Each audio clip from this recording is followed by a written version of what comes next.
So you guys welcome back to the channel. स्वागत है तुम सबका विंड ब्रेकर की एक और नई वीडियो में। तो जैसा तुम्हें पता है, विंड ब्रेकर का नया चैप्टर नंबर 224 आ चुका है, जिसका नाम है the recess of the city. तो बिना कोई टाइम वेस्ट किए चलो इस चैप्टर की एक्सप्लेनेशन को स्टार्ट करते हैं। तो चैप्टर स्टार्ट होता है कैफे पैथोस के साथ, जहाँ हम देखते हैं सुबह की बैठ कर टेंशन ले रहा होता है। कोटुआ सुबाकी को कॉफी देते हुए कहती है, मैं समझती हूँ तुम टेंशन में हो, पर ऐसे रेस्टलेस होने से कोई फायदा नहीं है। ये लो तुम्हारी कॉफी, इसे पियो और थोड़ा काम हो जाओ। और सुबाकी कॉफी पीता है और कहता है कि शुक्रिया तुम्हारा। आगे हम देखते हैं कि इस कैफे के अंदर साकू और ताकुमी भी होते हैं। ताकुमी कहता है कि उमे और हिरागी उनके साथ है तो वो लोग ठीक ही होंगे। साकू कहता है कि अभी हम बस वेट ही कर सकते हैं। सुबाकी डिप्रेस्ड आवाज में कहता है कि मैं भी उनके साथ जाना चाहता था, मैं उनकी हेल्प करना चाहता था, खास करके तब जब सुवो वहाँ ओल्ड मैन ईटो की हेल्प करने के लिए था। साकू और ताकुमी कहते हैं कि सुबाकी चान, तुम अकेले नहीं हो जो ऐसा फील कर रहे हो। क्लास 1-1 के सारे बच्चे उस जगह रेड मारने के लिए तैयार थे, पर अभी हमें बस उन पर ट्रस्ट करना होगा। अब सीन शिफ्ट होता है बांकोकू गाई के अंदर, ऐसे गंगोर और क्राउडेड स्ट्रीट जहाँ हर तरफ अलग अलग लैंग्वेजेस के साइन बोर्ड लगे हुए हैं। नीरे आसपास हैरानी और डर से देख रहा होता है। वो बोलता है, भाई ये जगह बाहर से कितनी अलग दिखती है, ऐसा लगता है यहाँ सच में लोग रहते हैं, पर हवा में एक अलग ही टेंशन है। माकोची जैसा शांत माहौल तो बिल्कुल भी नहीं है यहाँ। आसपास के लोग अलग ही लैंग्वेज में एक दूसरे के ऊपर चिल्लाकर बात कर रहे होते हैं। नीरे नर्वस होकर हिरागी से बोलता है, मुझे तो समझ में भी नहीं आ रहा कि ये कौन सी भाषा बोल रहे हैं। और हिरागी कहता है कि अगर ऐसी जगह हम किसी ट्रबल में फंस गए तो क्या होगा, मेरा पेट दर्द तो अभी से शुरू हो रहा है। नीरे कहता है कि हिरागी सान अभी तक तो कुछ हुआ भी नहीं है। हिरागी पीछे मुड़कर उमे मिया को समझाने लगता है, सुनो उमे मिया, बिना सोचे समझे आगे मत भागना। लेकिन जैसे हिरागी आगे की तरफ देखता है, उसे दिखता है कि उमे मिया और सुगित्सा दोनों ही गायब है। आगे जाकर पता चलता है कि ये दोनों मीट शॉप पर खड़े होकर हैंगिंग मीट को देखकर एक्साइट हो रहे होते हैं। उमे मिया तो पूरा टूरिस्ट वाले मोड में घुस चुका है। वो कहता है कि अरे सुगित्सा, ये देखो यहाँ रैक्स पर ऐसे गोश्त टंगे बेच रहे हैं, माकोची बुचर शॉप से कितना अलग है, ऐसा लग रहा है किसी दूसरे देश में आ गए हम लोग। हिरागी ये देखकर एकदम गुस्सा सा हो जाता है और जाके उमे मिया की टाट पर एक घुसंड बजाता है और कहता है कि मैं सिर्फ इतना कह रहा हूँ कि हम लोग यहाँ कोई टूरिस्ट बनकर नहीं आए हैं। पर शायद ये घुसंड पड़ते उमे मिया का दिमाग हिल गया। वो कहता है कि सॉरी, मुझे माफ करना, पर आखिर हम जा कहाँ रहे हैं। हिरागी फिर से उमे मिया को मारना ही जा रहा होता है, पर इस बार नीरे उसे रोक लेता है। खैर, इन सब की बकचोदी के बाद नीरे अपनी डायरी निकालता है और कहता है कि चलो पहले एंडोसान से मिली इन्फॉर्मेशन को रिव्यू कर लेते हैं। बांकोकू गाई अंदर से 3 लेयर्स में डिवाइडेड है बिल्डिंग की हाइट के हिसाब से, और अभी इस वक्त हम लेयर 1 में है। आसपास एक ओनियन शेप्ड बिल्डिंग है जो किसी भी लेयर से दिखती है। एंडो ने बताया था कि इसी बिल्डिंग को रेफरेंस बनाकर वापस आना है, और इन लोगों को ओनियन शेप्ड बिल्डिंग दिख भी जाती है। वैसे तुम्हें बताऊं तो ये सारे इंडिया के रेफरेंस है, और ये ओनियन शेप्ड बिल्डिंग शायद मस्जिद है। उमेमिया कहता है, ओह अब मुझे समझ में आया, इसलिए एंडो ने हमें उस गली से आने के लिए कहा था। वो काफी ज्यादा स्मार्ट है। हिरागी मुंह बनाते हुए कहता है कि मैं एडमिट तो नहीं करना चाहता, पर तुम मुझसे एक या शायद 2 चीजें सीख सकते हो उमेमिया।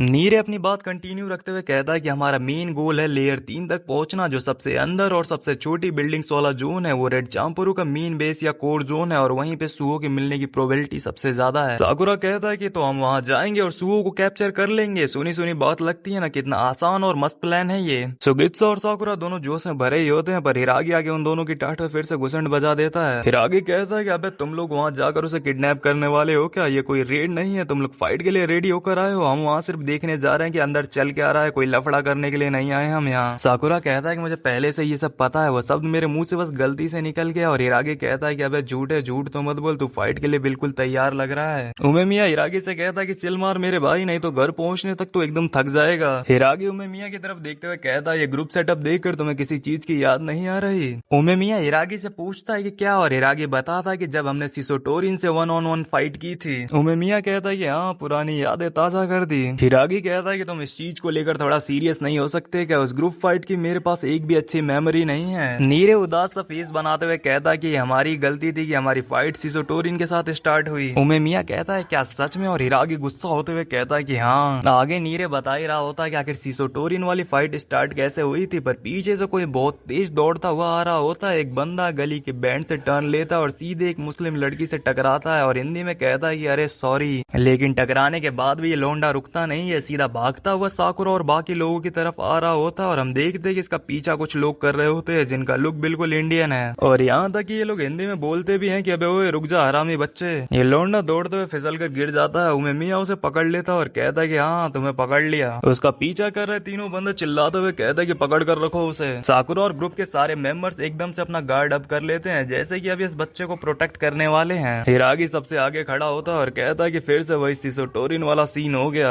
और जो लोग इस बच्चे का पीछा कर रहे होते हैं वापस से हिंदी में कहते हैं कि तुम्हें पहले कभी यहाँ नहीं देखा, तुम इस शहर के नहीं लगते हो। उस बच्चे बच्चे को हमारे हवाले कर दो। पर इन लोगों को समझ में ही नहीं आता कि आखिर ये लोग कहना क्या चाह रहे हैं। तभी साकुरा के पीछे एक बंदा आता और कहता है कि वो कहना चाह रहा है कि तुम लोगों को यहाँ पहले कभी देखा नहीं, तुम लोग इस शहर का पार्ट नहीं लगते, क्या तुम सच में इस शहर के हो। और जो 3 बंदे इस बच्चे का पीछा कर रहे थे उसके पीछे से भी कुछ बंदे आ जाते हैं और अब ये सब के सब बीच में गिर गए हैं। साकुरा के पीछे इस वक्त जो बंदा आया होता है उसे हमने चैप्टर नंबर 222 में भी देखा था। वो बंदा कहता है कि मुझे इस सिचुएशन और तुम्हारे सवालों के जवाब चाहिए, तो चलो पहले सुनते हैं तुम क्या बोलना चाहते हो। तो भाई लोग इसी के साथ ये चैप्टर यहीं पे खत्म होता है। अपने लौंडे यहाँ आए थे सुओ को बचाने के लिए, पर पहले ही लेयर में इनकी लड़ाई चालू हो जाती है, आगे पता नहीं क्या होगा। तो मिलते हैं विंड ब्रेकर की नई वीडियो में, तब तक के लिए बाय बाय।